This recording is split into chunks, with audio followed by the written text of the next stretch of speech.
Ya, selamat berjumpa kembali dalam mata kuliah lingkungan dan kesehatan global. Kali ini kita akan diskusi untuk sesi 10 kaitannya dengan ketahanan pangan dan globalisasi. Ya. Nah, mengawali diskusi ini kita akan coba membahas sedikit ya apa bedanya pangan dan makanan. Nah, karena ini kadang-kadang masih sering salah sebut ya, tapi kalau mahasiswa saya kira tidak boleh salah sebut ya, apalagi nanti akan menjadi seorang master kesehatan gitu ya. Jadi kalau pangan itu berarti masih konteksnya adalah bahan baku, tapi kalau sudah makanan itu berarti sudah melalui proses yang siap untuk disantap. Nah, jadi di situ bedanya.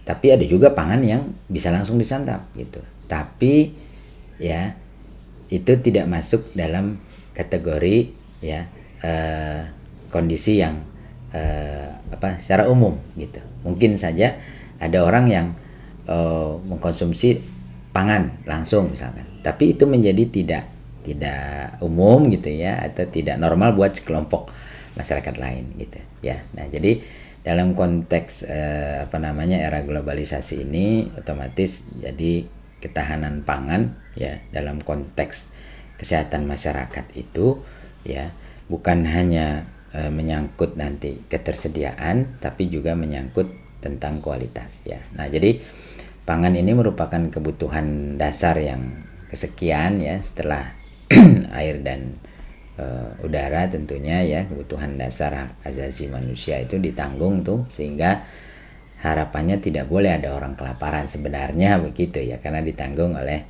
negara melalui undang-undang dasar ya. Nah, jadi konteks pada ketahanan pangan ini ya. Nah, ini kaitannya nanti adalah proses ya yang menyangkut itu adanya kebijakan ya. Jadi kebijakan terkait dengan ekonomi, kemudian dengan sarana prasarana, kemudian nanti kaitannya dengan kesejahteraan, kemudian yang terakhir adalah stabilitas dan keamanan nasional. Nah, sehingga mungkin kita pernah dengar adanya embargo gitu ya, jadi ditutup gitu pasokan. Nah, itu juga bermasalah. Nah, jadi terkait dengan sistem ketahanan pangan yang ada di Indonesia itu ya. Jadi itu salah satu faktor-faktor utama tadi ya, itu disebut sebagai input, dan kemudian dalam prosesnya nah itu ada ketersediaan, kemudian ada distribusi, kemudian ada konsumsi ya. Nah, jadi 3 hal itu yang harus kemudian secara proses itu dijamin ya. Nah, hal ini tentunya ya kaitannya adalah dengan pasokan nutrisi ya. Jadi kita kalau bicara pangan buat kesehatan pasti nutrisi. Ada nggak yang nggak bernutrisi? Ada ya, itu obat. Nah, kalau obat tidak nutrisi, maka dia sebutnya obat bukan makanan. Jadi kalau ada orang makan obat kayak makan makanan, berarti itu aneh gitu ya, karena dia bukan makanan. Makanan itu adalah yang bernutrisi ya. Nah, kemudian outputnya itu adalah harapannya menjadi pemenuhan atas semua hak asasi tadi ya, dan kemudian sumber daya yang nantinya bisa berkualitas dan harapannya pada ketahanan. Nah, jadi sumber daya manusia yang berkualitas dan berdaya saing ini ya itu bisa dihasilkan dari sejak dini, yaitu kapan? Sejak asupan pada biasanya disebut dengan 1000 HPH. Nah, 1000 HPH ini dibutuhkan asupan nutrisi yang luar biasa. Nah, ini kalau terjadi gangguan pada asupan pangan ya, nah ini otomatis ya pasti membangun generasi ya, ini pasti berat ya. Jadi nanti generasi kita ini akan sering mengalami sakit ya, dan sakitnya ini adalah sakit-sakit yang itu bisa menyebabkan banyak bolos dari sekolah gitu ya. Ini pasti urutannya seperti itu ya sana. Jadi akan mengganggu ya atau mempersulit menciptakan sumber daya yang berkualitas dan berdaya saing. Nah, kaitan dengan ketahanan pangan ya, ini ada beberapa macam legal aspek yang bisa kita rujuk ya, yaitu Undang-Undang Nomor 18 tahun 2012 kemudian ada Undang-Undang Nomor 7 Tahun 1996, kemudian juga kaitannya nanti dengan peraturan-peraturan Menteri Pertanian, Kementerian Logistik, Kementerian Industri ya. Jadi ada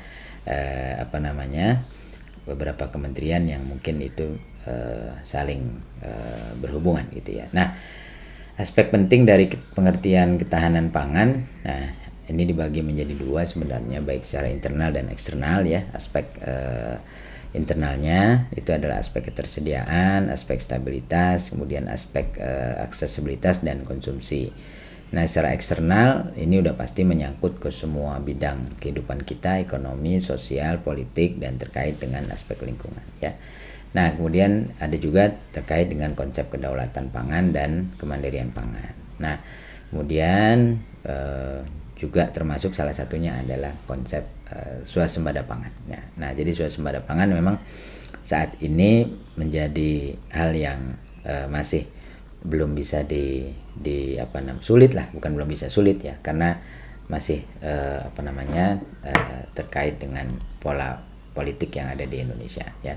Nah, kemudian parameter ukuran kinerjanya ini ada beberapa indikator ya. Jadi rasio konsumsi, persentase penduduk ya, kemudian persentase rumah tangga, rata-rata lama sekolah, persentase rumah tangga tanpa akses air bersih, jumlah penduduk bertenaga kesehatan ya, rasio tenaga kesehatan, persentase balita ya, kemudian angka harapan hidup pada saat lahir. Nah, itu adalah indikator-indikator yang bisa dijadikan sebagai ketahanan dalam rangka menyusun ketahanan pangan. Nah, jadi apa itu tantangan dalam ketahanan pangan? Ini ada dua hal yang utama, yaitu biasa adalah penyedia pasokan ya. Jadi sourcesnya harus diamankan dulu ya. Kemudian yang kedua itu adalah pemenuhan kebutuhan. Nah, ini harus seimbang ya, penyedia pasokan dan kebutuhannya.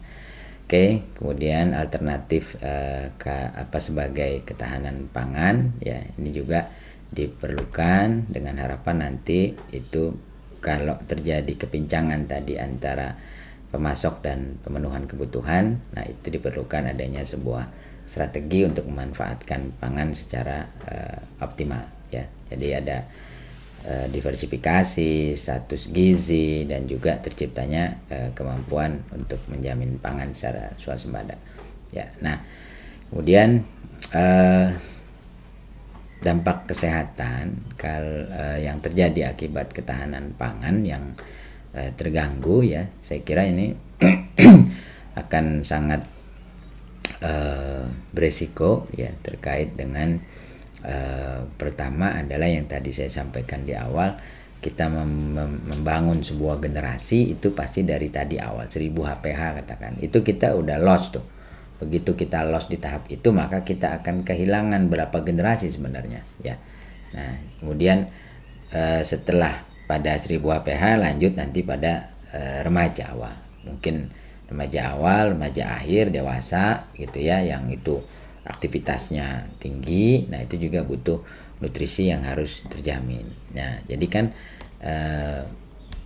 yang menjadi generasi ini kan generasi yang muda ya, yang diharapkan menjadi melanjutkan yang sudah senior seperti itu. Nah, sehingga energinya harus bagus, harus kuat ya begitu. Nah, terakhir adalah pada kelompok lansia. Nah, ini juga ketahanan pangan diversifikasi ini juga masalah ya.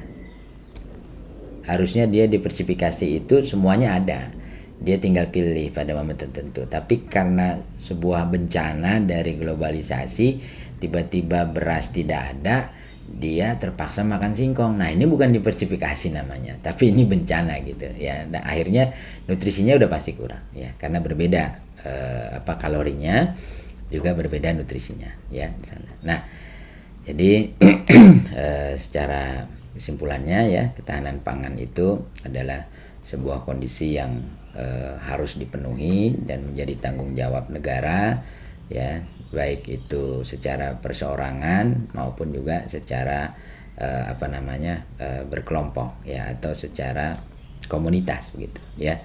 Nah, Jadi itu yang pertama, sehingga baik itu individu, perorangan maupun masyarakat ya itu akan bisa hidup secara sehat, aktif dan produktif. Kemudian kesehatan masyarakat ya ini tidak fokus pada bagaimana penyediaannya, tapi fokus pada pemenuhan kebutuhannya. Jadi bukan fokus pada sumbernya, tapi fokus pada pemenuhannya. Nah, pemenuhan inilah yang akan menjadi garapan kita sebagai master kesehatan, calon magister kesehatan masyarakat, sehingga apapun jenis pangannya ya itu diharapkan bisa menjadi sumber nutrisi yang baik buat masyarakat di 3 kelompok utama tadi ya, masa awal, masa tengah dan lansia ya. Demikian saya kira yang bisa disampaikan untuk sesi 10 ini. Mudah-mudahan bermanfaat. Terima kasih atas perhatiannya.